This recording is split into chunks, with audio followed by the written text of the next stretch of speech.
Hello student, education 24 में आपका स्वागत है। आज की इस वीडियो में मैं आपको बीए फर्स्ट ईयर के सेकेंड सेमेस्टर में आपका जो सब्जेक्ट है होम साइंस यानी कि गृह विज्ञान, उसके अंदर कौन कौन से क्वेश्चन आने वाले हैं, इस वीडियो के अंदर मैं आपको आने वाले क्वेश्चन के बारे में बताऊंगा। सो आप इस वीडियो को ध्यान से देखिएगा ताकि आपको आने वाले क्वेश्चन के बारे में अच्छे से पता चल सके।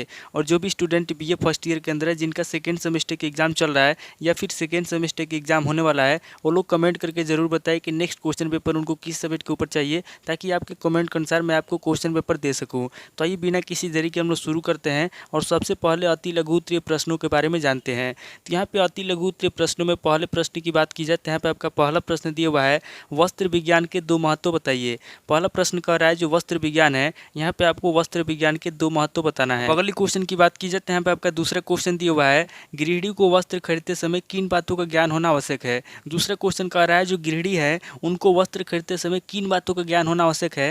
यहाँ पे आपको बताना है कि गृहिणी को वस्त्र खरीदते समय किन बातों का ज्ञान होना आवश्यक है। अब अगले क्वेश्चन की बात की जाए तो यहाँ पे आपका तीसरा क्वेश्चन दिया हुआ है, खनिज तंतु क्या है। तीसरा क्वेश्चन कह रहा है कि खनिज तंतु क्या है, यहाँ पे आपको खनिज तंतु के बारे में बताना है। अब अगले क्वेश्चन की बात की जाए तो यहाँ पे आपका चौथा क्वेश्चन दिया हुआ है, वनस्पतिक तंतु की दो विशेषताएं लिखिए। चौथा क्वेश्चन कह रहा है जो वनस्पतिक तंतु है, यहाँ पे आपको वनस्पतिक तंतु की दो विशेषताएं लिखना है। अब अगले क्वेश्चन की बात की जाए तो यहाँ पे आपका पांचवा क्वेश्चन दिया हुआ है, रेशम के कीड़े की चारों अवस्थाएं क्या है। पांचवा क्वेश्चन कह रहा है जो रेशम के कीड़े होते हैं उनकी कौन कौन सी चार अवस्थाएं होती है। यहाँ पे आपको रेशम के कीड़े की चारों अवस्थाओं के बारे में बताना है। अब अगले क्वेश्चन की बात की जाए तो यहाँ पे आपका छठा क्वेश्चन दिया हुआ है, सूत का निर्माण कैसे होता है। छठा क्वेश्चन कह रहा है कि सूत का निर्माण कैसे होता है, यहाँ पे आपको सूत के निर्माण के बारे में बताना है। अब अगले क्वेश्चन की बात की जाए तो यहाँ पे आपका सातवां क्वेश्चन दिया हुआ है, हार्नेस हैंडल फ्रेम क्या है। सातवां क्वेश्चन कह रहा है कि हार्नेस हैंडल फ्रेम क्या है, यहाँ पे आपको हार्नेस हैंडल फ्रेम के बारे में बताना है। अब अगले क्वेश्चन की बात की जाए तो यहाँ पे आपका आठवां क्वेश्चन दिया हुआ है, कुछ फैंसी बुनाइयों के प्रकार लिखिए। आठवां क्वेश्चन कह रहा है कि कुछ फैंसी बुनाइयों के प्रकार लिखिए, यहाँ पे आपको फैंसी बुनाइयों के प्रकार लिखना है। अब अगले क्वेश्चन की बात की जाए तो यहाँ पे आपका नवा क्वेश्चन दिया हुआ है, सिलाई कार्य में नापने हेतु उपयोगी यंत्रों के नाम लिखिए। नवा क्वेश्चन कह रहा है जो सिलाई कार्य होता है उसके अंदर जो नापने के यंत्र होते हैं, यहाँ पे आपको सिलाई कार्य में नापने हेतु कुछ उपयोगी यंत्रों के नाम लिखना है। अब अगले क्वेश्चन की बात की जाए तो यहाँ पे आपका 10वां क्वेश्चन दिया हुआ है, ड्राफ्टिंग और पैटर्न बनाने के दो महत्व बताइए। 10वां क्वेश्चन कह रहा है जो ड्राफ्टिंग और पैटर्न है उसको बनाने के क्या महत्व है, यहाँ पे आपको ड्राफ्टिंग और पैटर्न बनाने के दो महत्व बताना है। अब अगले क्वेश्चन की बात की जाए तो यहाँ पे आपका 11वां क्वेश्चन दिया हुआ है, मूल्यांकन से आप क्या समझते हैं। 11वां क्वेश्चन कर रहा है कि मूल्यांकन से आप क्या समझते हैं, यहाँ पे आपको मूल्यांकन के बारे में बताना है। अब अगले क्वेश्चन की बात की जाए तो यहाँ पे आपका 12वां क्वेश्चन दिया हुआ है, मूल्यों का वर्गीकरण कीजिए। 12वां क्वेश्चन कर रहा है कि मूल्यों का वर्गीकरण कीजिए, यहाँ पे आपको मूल्यों का वर्गीकरण करना है। अब अगले क्वेश्चन की बात की जाए तो यहाँ पे आपका 13वां क्वेश्चन दिया हुआ है, गृह प्रबंध से आप क्या समझते हैं। 13वां क्वेश्चन कह रहा है जो गृह प्रबंध है उससे आप क्या समझते हैं, यहाँ पे आपको गृह प्रबंध के बारे में बताना है। अब अगले क्वेश्चन की बात की जाए तो यहाँ पे आपका 14वां क्वेश्चन दिया हुआ है, समय के संतुलन से आप क्या समझते हैं। 14वां क्वेश्चन कह रहा है जो समय का संतुलन है उससे आप क्या समझते हैं, यहाँ पे आपको समय के संतुलन के बारे में बताना है। अब अगले क्वेश्चन की बात की जाए तो यहाँ पे आपका 15वां क्वेश्चन दिया हुआ है, मानसिक आय की अवधारणा स्पष्ट कीजिए। 15वां क्वेश्चन कह रहा है जो मानसिक आय की अवधारणा है, यहाँ पे आपको मानसिक आय की अवधारणा के बारे में बताना है। अब अगले क्वेश्चन की बात की जाए तो यहाँ पे आपका 16वां क्वेश्चन दिया हुआ है, कार्य सरलीकरण का क्या योगदान है। 16वां क्वेश्चन कह रहा है कि कार्य सरलीकरण का क्या योगदान है, यहाँ पे आपको कार्य सरलीकरण के बारे में बताना है। तो टोटल आपके 16 क्वेश्चन होंगे जो आपसे अति लघु उत्तरीय प्रश्न में पूछेंगे। अब आगे हम लोग लघु उत्तरीय प्रश्नों के बारे में जानेंगे। तो यहाँ पे लघु उत्तरीय प्रश्नों में पहले प्रश्न की बात की जाए तो यहाँ पे आपका पहला प्रश्न दिया हुआ है, प्राकृतिक एवं कृत्रिम तंतुओं में अंतर स्पष्ट कीजिए। पहला प्रश्न कह रहा है जो प्राकृतिक एवं कृत्रिम तंतु है उसमें क्या अंतर है, यहाँ पे आपको प्राकृतिक एवं कृत्रिम तंतु में अंतर बताना है।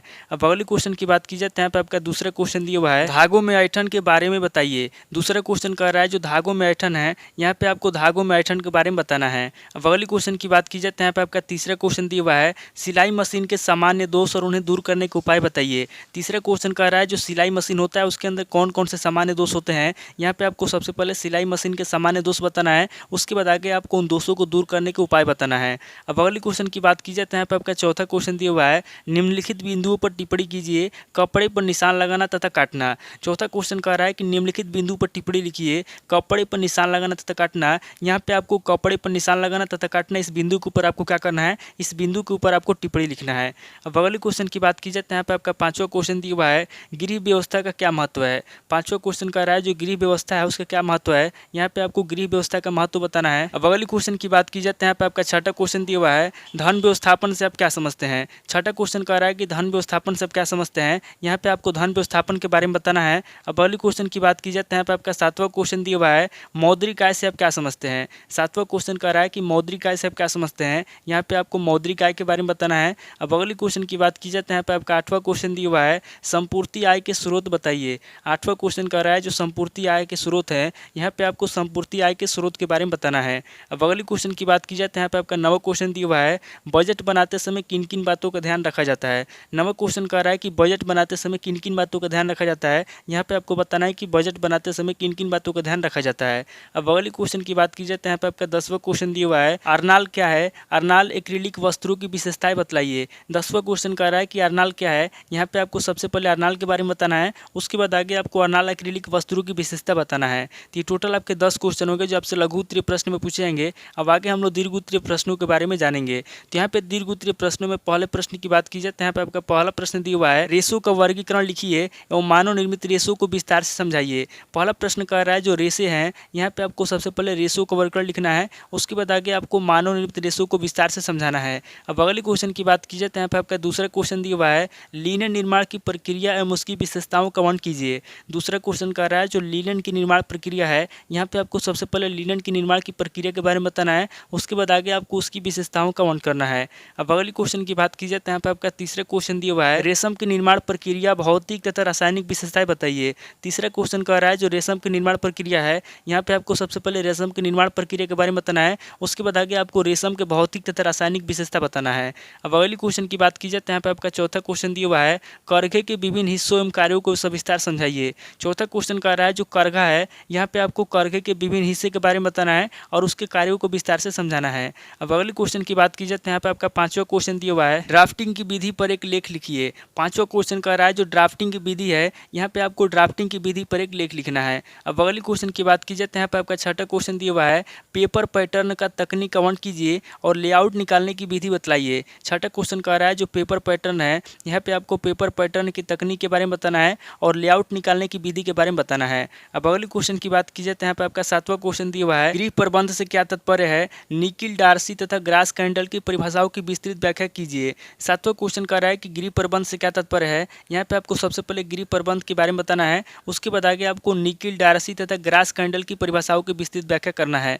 अब अगले क्वेश्चन की बात की जाए तो यहाँ पे आपका आठवां क्वेश्चन दिया हुआ है साधनों को प्रभावित करने वाले कारक क्या हैं। आठवां क्वेश्चन कह रहा है कि साधनों को प्रभावित करने वाले कारक क्या हैं, यहाँ पे आपको साधनों को प्रभावित करने वाले कारकों के बारे में बताना है। अब अगले क्वेश्चन की बात की जाए तो यहाँ पे आपका नवा क्वेश्चन दिया हुआ है समय व्यवस्थापन की विभिन्न तकनीक या साधन कौन कौन से हैं, विस्तार से वर्णन कीजिए।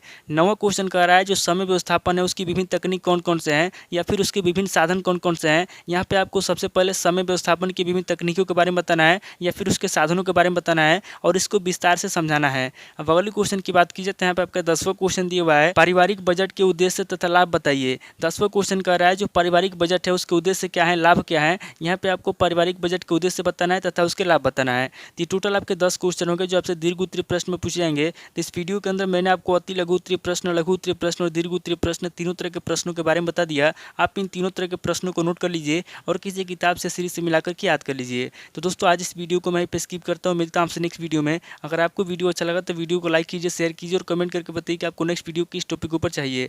थैंक यू दोस्तों।